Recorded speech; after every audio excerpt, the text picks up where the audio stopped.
Specializing in linguistics, Dr. Forey believes that the analysis of discourse has great value in helping teachers to develop their expertise.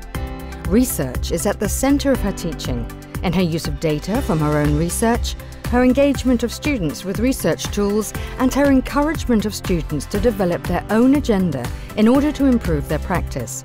Her academic leadership includes the role of program leader, through which she has introduced classroom-based action research and the informal mentoring of junior colleagues.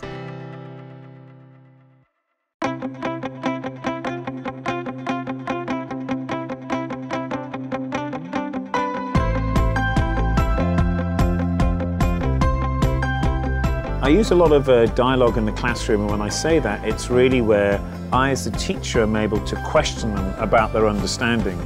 Because normally if you do a lecture that's a monologue, you've got no idea that the students have understood it. So when I do this dialogue in the classroom, it means I'm checking all my students' understanding, and I'm asking one student to answer me, but the rest of the class are hearing the answers.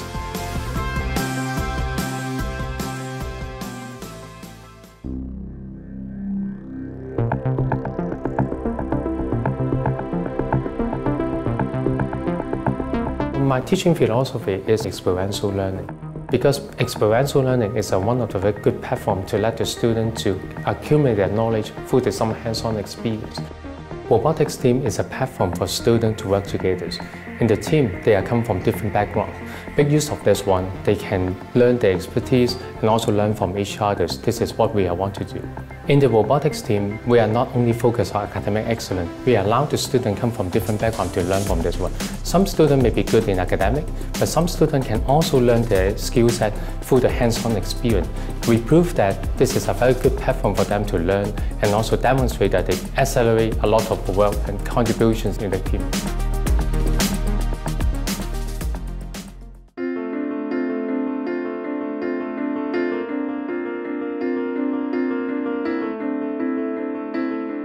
General education aim is to help them, expose them to different knowledge, expose them to disciplines other than their own major, and help them to reflect on some fundamental questions, some common concern that they can share with the other.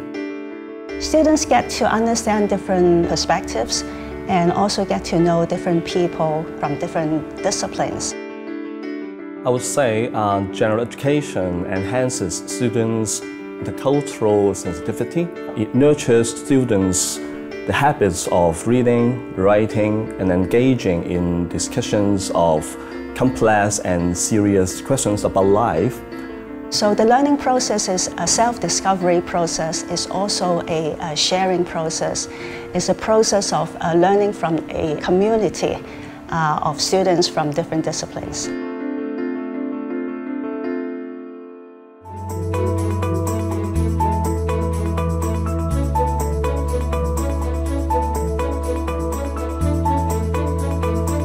As a university, it is our duty and our mission to train our undergraduate students to be future citizens of the society.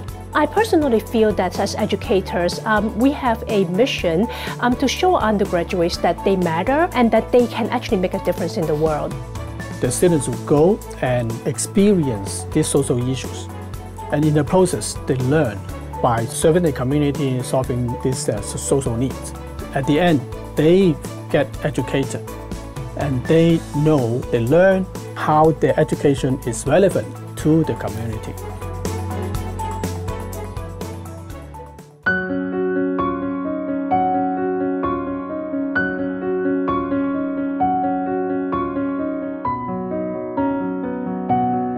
To me, teaching and learning is a two-way interactive process between faculty members and students.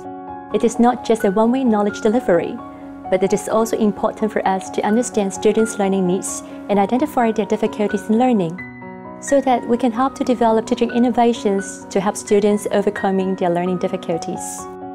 During that period, I noticed my students have difficulty in applying the knowledge learned in classroom in the clinical practice, and they even felt very stressful and hard to adapt to the work setting during the placement. And therefore, I work with my colleagues Dr. Margaret Mack and Mr. Raymond Lowe, and we develop using the medical case simulation scenario, and we use different set of programs tailor-made to our discipline, which is specifically addressing our students' need.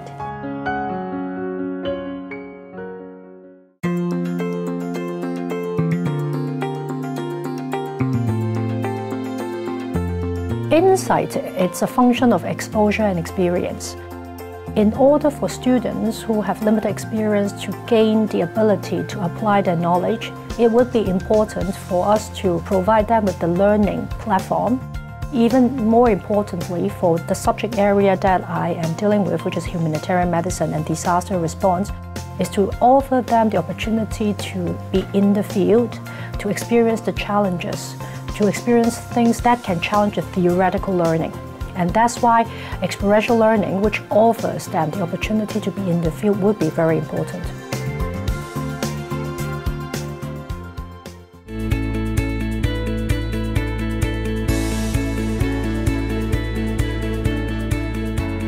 Discovery and innovation become the DNA of our curriculum and our CTU students and the faculty as well. New curriculum also offers the opportunity for students to address the challenge they're going to face after graduation. I think DEC is really about encouraging students to be more open to discovery, be more adventurous. We want them to have a good passion for knowledge. I try to motivate our students to discover global problems, develop patentable ideas during the academic exchange, by providing them with appropriate level of legal support and motivation when they face the challenge. And obviously, individual departments and individual programs, they have their discipline-specific resources, which are new and novel and very exciting for the students. The most impressive thing to me would be something that happened fundamentally to the curriculum.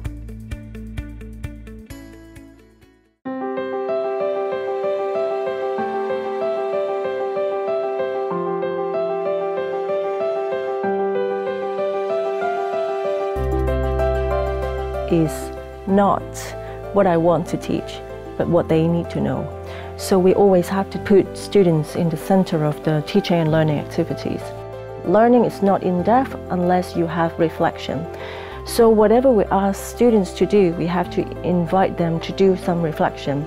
Think about what has happened, why is it working, why is it not working, how to make it work better.